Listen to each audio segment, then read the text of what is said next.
Stalking a monster bull. Monster bull.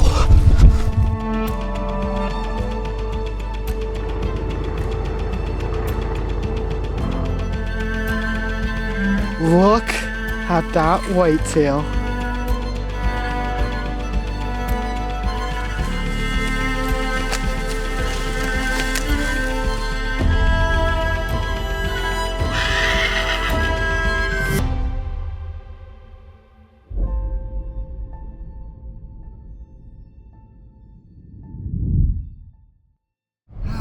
As excited as I am to head next door to one of my favorite places in the world, Saskatchewan.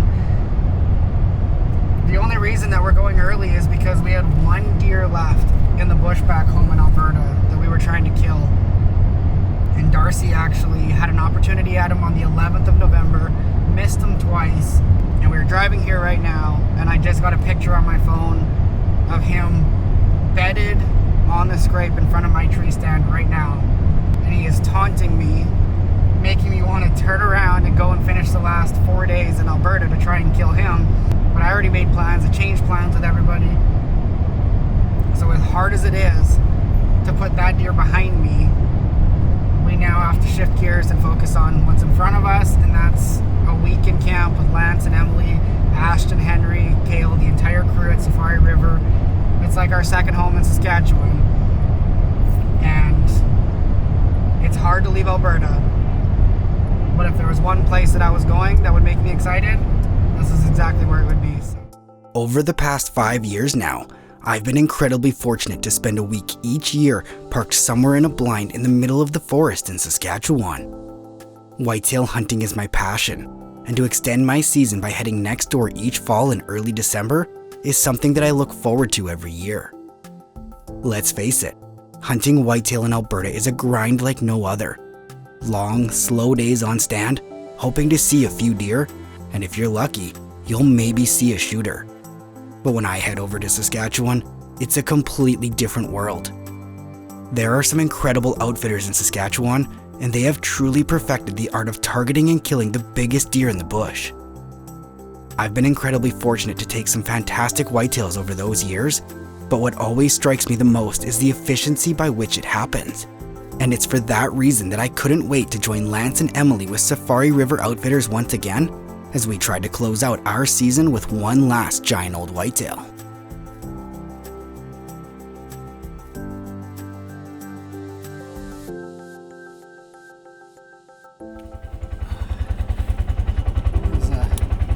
Expecting it to be a little bit colder this morning, but it's only minus 13. Kale's got us at the spot. We're just getting dressed, and we're gonna head into the stand. It sounds like we got a bit of a quad ride in, or side-by-side trip in, get settled into the blind, and see what happens the first day. It's always exciting. It's a big difference between hunting Alberta and coming over here to Saskatchewan. So always excited to get settled in and see the different country, the different area, and start seeing some deer. You know, the one beauty part about it is the numbers. A lot easier sitting all day for 10 hours when you got deer in front of you all day versus, you know, hopefully seeing 2 or 3 a day where we're at.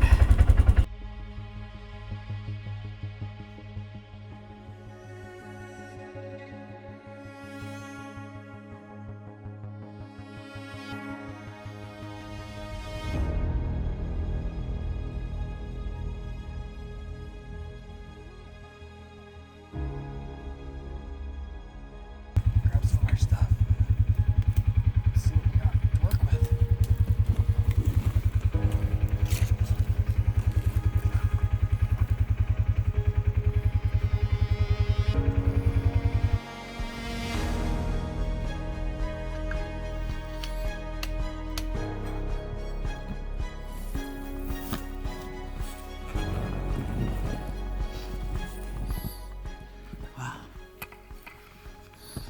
We're not even in the blind yet, and there's a deer. Looks like a small buck checking things out. So we're gonna finish getting set up, get in. It's gonna be tight, 2 of us in this blind with all of our camera gear, but we're gonna finish getting set up. Maybe we'll get a first deer day, or a first day deer. I don't believe that's ever happened for us in Saskatchewan. A lot of second and third day deer. Never a first day deer.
Fatal Impact is proudly sponsored by Wood Wheaton Super Center, Black Widow Innovations, the MD of Bonnyville, Deluxe Wall Tents, Hutto Knives, iHunter, and Wapiti River Outdoors. This segment of Fatal Impact is brought to you by Scree Canada, rugged hunting clothing for Canada's terrain. This segment of Fatal Impact is brought to you by Wood Wheaton Super Center, a proud supporter of our outdoor heritage. The last time I had hunted with Lance and Emily was back in 2021, and we managed to kill 2 beautiful bucks with archery equipment in only 3 days of hunting. It was surgical. We didn't waste any time, and Ashton had the deer dialed.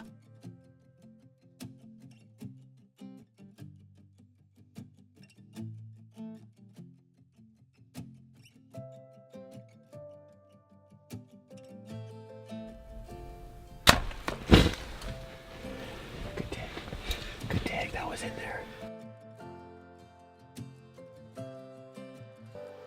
I need a little sunshine. It's been a hard year. I had a lot of dark nights, yeah.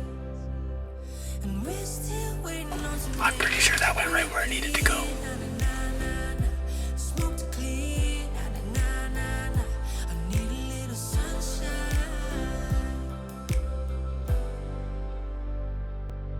Heading back there this year, I had similar expectations and didn't think we were going to have any issues connecting on a solid buck in a few short days. But what I hadn't accounted for was the fact that the guides Ashton and Kale were going to put me on a certain deer that they knew wasn't going to be easy to kill. He was notoriously nocturnal and only ever showed up at the end of the month. In fact, over the past 3 years, his only daylight activity would always happen during the last week of the season. On top of that, last fall he was wounded by a dedicated archery hunter, meaning he would be extra wary of showing himself. The weather was extremely cold, and we had our work cut out for us if we were going to make this happen. Sight in the rifles, I brought the Model 307 this year with the 308 Winchester. That's the one I'm gonna try and shoot with, but I did bring the 30-06 Mark V just as a backup. It's cold weather and you're coming on a place like this. For us, we're lucky to be able to obviously bring a little bit of extra gear. So I brought both rifles. I'm only gonna check the 307 here, make sure it's good to go, and then yeah. But I think we'll probably gonna start hunting with the rifle, and then depending on the spot, once I know more about it, maybe shift to the bow, but probably be a rifle hunt this year. Whoa! Wouldn't that have been something? Was that a deer? Holy! You ran right through my crosshair. Wouldn't that have been something? Oh, there goes my tag. Let's go. That would have summed up the fall. That would have been right on par. This is a realistic range you guys have moving targets. Yeah. Was that a doe or a buck? That's a doe. Oh god. Okay, I'm shooting. Okay.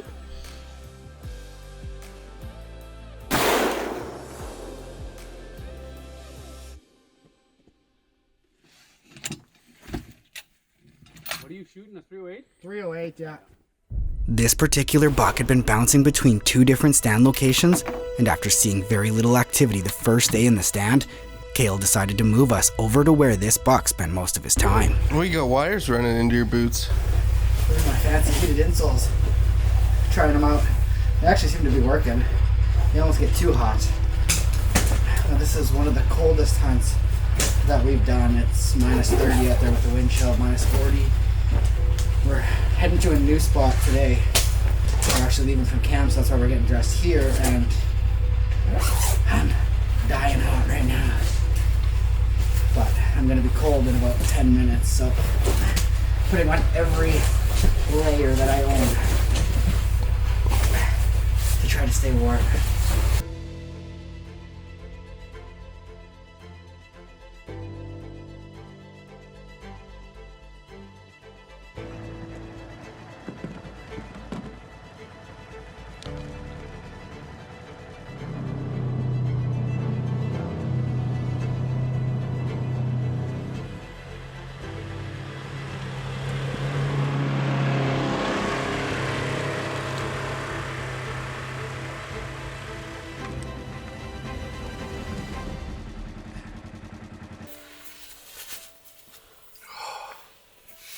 This is one of the coldest mornings I've ever hunted before. The cameras don't even want to work. It's like minus 29.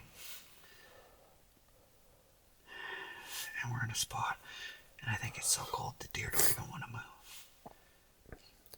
We finally got legal shooting light, enough to see and start to film, and there's not a whole lot happening yet, but we're after a really, really cool old 10-point with a triple brow on one side and a split brow on the other. And it's a deer that Ashton has a ton of history with. So he's really difficult to hunt during the rut. He's a big dominant buck that's cruising around, putting on miles, super nocturnal. But once the rut starts to filter down, he starts to come home and he starts to feed up. And so that's kind of what we're banking on. The conditions are perfect. It's really, really cold. He's winding down his rut. And 2 days ago was actually the first time he's been here in daylight, in broad daylight at 3 o'clock. So it's going to be a tough sit. I got as many layers on as possible. We do have a heater with us in case we need to fire it up just to keep cameras and stuff warm. But we're going to try and tough it out, grind it out. I think we're going to see some deer today. I think it's going to be a good day. It's just not going to be an easy day.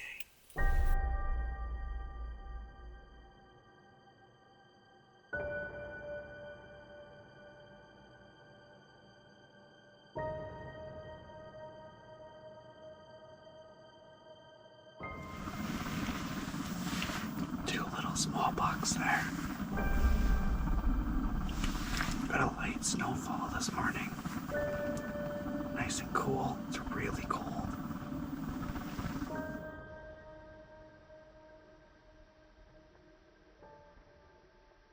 Fatal Impact is proudly sponsored by Scree Gear, Top Notch Taxidermy Studio, Mad Ramps, Immenso Diving Equipment, Dive R Carbon Fins, and 5-Star Redneck. This segment of Fatal Impact is brought to you by the MD of Bonnyville. Lake adventures happen here. We had committed to chasing this one particular buck for the entire week until he either made a mistake and showed up, or we ran out of time. The days slowly passed, and the weather continued to get colder each day. It seemed like we would get a flurry of deer activity in the late morning once the temperature started to rise, and then it would taper back off for the rest of the day. We were seeing young bucks and does, but just not the split brow tine buck we were after. I'll admit that with the way my whitetail season had gone this year back home in Alberta, I wasn't surprised that it was continuing into Saskatchewan. I was wore out, beat down, and barely holding it together. We had hunted this stand for 4 days and had 1 day left in the season. Heading in there that morning, I'll admit that I was ready for it to be over. After 6 weeks straight of chasing whitetail and over 25 full day sits in the cold, I didn't care how it ended anymore. I was just ready for it to end.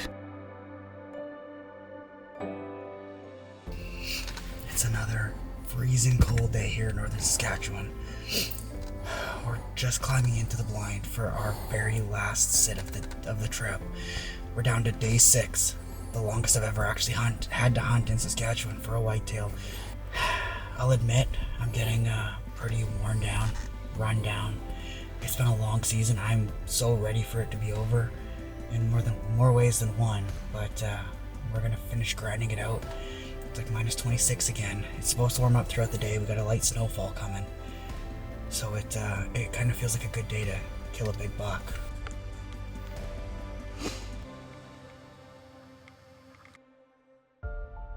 That final morning started off like every other. A slight snowfall, dead silence, and a few deer poking around. I'll admit, I had lost hope and let my guard down, and it's not like me to do, but I closed my eyes and nodded off for a few minutes.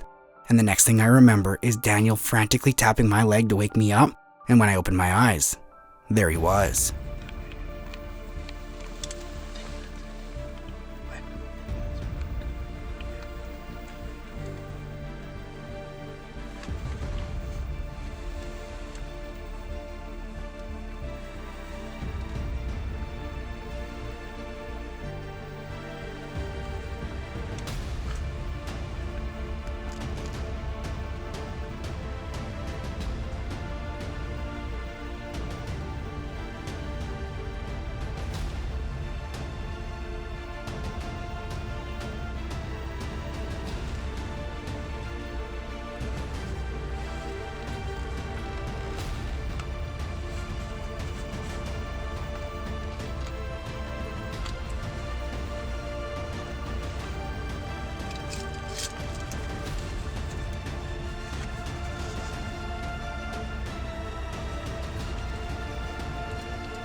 Is that him? Yeah.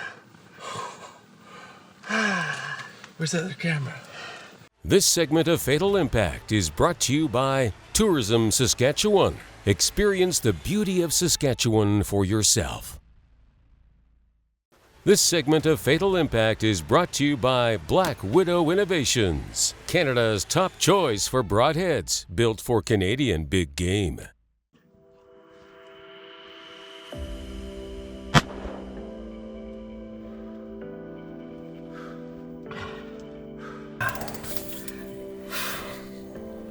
Daniel, we got him, dude. That was... I'm not even gonna lie. I was catching a snooze. And Daniel reached over and shook my leg, and I opened my eyes, and the first thing I seen was just a giant frame. Tall, heavy. I didn't even have to reach for my binoculars, I'm not gonna lie. I don't even know where they are.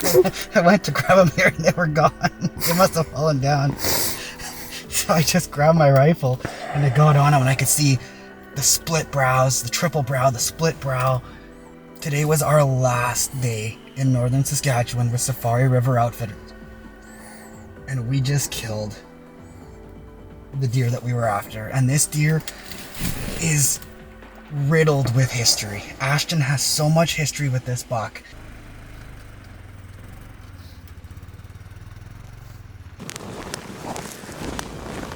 So you're standing right on the right hand side there, and he would have kicked and turned. Would have went this way, I think. There's some blood here. Yeah, blood, okay. So he would have went this way. Hi, he's laying dead right there. He made it like 30 yards, I bet you. Jeez. Look at those brow tines, dude. Thanks, man. Good job. Killer. We'll spin him around and give him a better look. That's empty. Yeah, look at them brows. Yeah. Jeez. Good old boy. See, I thought he has a triple brow, but it's actually just a big blade. Bladed, yeah. Nice frame on him. Ugh. Look at the frame on that deer, though. I love how his beams sweep right in around, almost touch each other. And the coolest part, the part that we were looking for when he came in, was the big, what we thought was a triple bladed brow. But it's just essentially a giant blade with one split. And this one here, he did have a split and that broke off. So he's a big 10 point with some extra brows, and I just love how he's completely iced up. It's been so cold these last couple days, and I don't know if he's been still out running around chasing some does, trying to finish up the rut, but obviously he's been sweating, and that snow we've had has stuck right to him. So it's tell you what, it's been a tougher hunt than I'm used to in Saskatchewan. Over the years, Saskatchewan has treated me so well. We've never had to sit for more than a couple days to try and kill one of these big old bucks, and this feels like a more traditional whitetail hunt for me. I'm used to sitting 2-3 weeks in a stand for a deer, and as discouraging as it is, sometimes it's the only way you can kill a big deer like this. So